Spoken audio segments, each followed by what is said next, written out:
کوئی آدمی اپنی سمارٹنس پہ خوش نہ ہو جائے کہ 20 سال ہو گئے میں تو نافرمانی بھی کر رہا ہوں، روٹی بھی پک رہی ہے، میں تو حرام بھی کھا رہا ہوں، پھر بھی سب ٹھیک ہے۔ 1500 سال مہلت دی، پھر حضرت نوح کہنے لگے اللہ میں نے تو بڑا سمجھایا نہیں باز آتے، تو رب کریم نے فرمایا کشتی بناؤ۔ اللہ کے پیغمبر کشتی بنانے لگے تو قوم مذاق اڑانے لگ گئی۔ اب کیا کرنے لگے ہو؟ اب کشتی بنانے لگے ہو، خیر تو ہے، قوم مذاق اڑا رہی ہے۔ حضرت نوح علیہ السلام کا آپ نے کشتی بنائی، پانی کہاں سے نکلا؟ نہ بارشیں ہوئی نہ سیلاب آئے، ایک تندور تھا اس کے اندر سے پانی نکلنا شروع ہو گیا۔ کبھی تندور سے بھی پانی نکلا ہے، اور جب نکالنے والا چاہتا ہے تو وہاں سے بھی ایک تندور سے پانی نکلا، اتنا نکلا اتنا نکلا اتنا نکلا کہ قوم ساری ڈوب گئی۔ قرآن مجید کے صفحات شہادت دیں گے کہ حضرت نوح کی قوم کا بچہ بچہ بہہ گیا، بچے صرف وہ تھے جو حضرت نوح کے ساتھ ہو گئے، تباہ ہو گئی۔ اللہ بے نیاز ہے، بے نیاز۔ 1500 سال مہلت ملے اور تو پھر بھی کہے رب بڑا کریم ہے معاف کر دے گا۔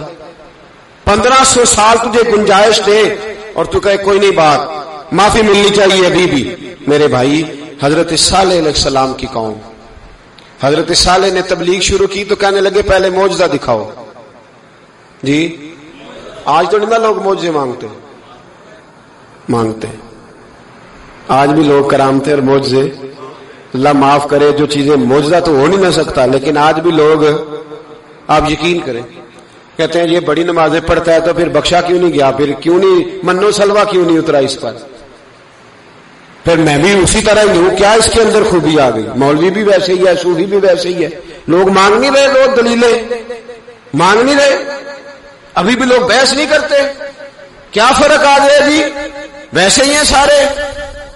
اللہ تعالیٰ سے ڈرنا چاہیے، ہمیں سامنے والے کی طرف دیکھ کر صحیح ہونے کا حکم نہیں ہے، ہمیں اپنی اصلاح کا حکم ہے، اپنی طرف دیکھ کے اپنے آپ کو ٹھیک کرنے کا۔ الزام لگا کے گزر جانا اس کا کوئی مطلب، سنو اور یاد رکھو۔ حضرت صالح علیہ السلام سے کہنے لگے پہلے معجزہ دکھائیں، تو حضرت صالح علیہ السلام نے فرمایا اونٹ کہاں سے پیدا ہوتے ہیں؟ کہا اونٹنی کے بطن سے۔ فرمایا آؤ میں تمہیں پہاڑ کے اندر سے اونٹنی پیدا کر کے دکھاتا ہوں۔ کہاں سے؟ پہاڑ کے اندر سے۔ حضرت نوح ساتھ لے کے گئے تو پہاڑ کے اندر سے اونٹنی نکلی، اور اونٹنی بھی گابن تھی، اس کے پیٹ میں بچہ، اور اونٹنی اتنا دودھ دیتی تھی کہ ساری بستی دودھ پی جاتی تھی، پھر بھی دودھ بچ جایا کرتا تھا۔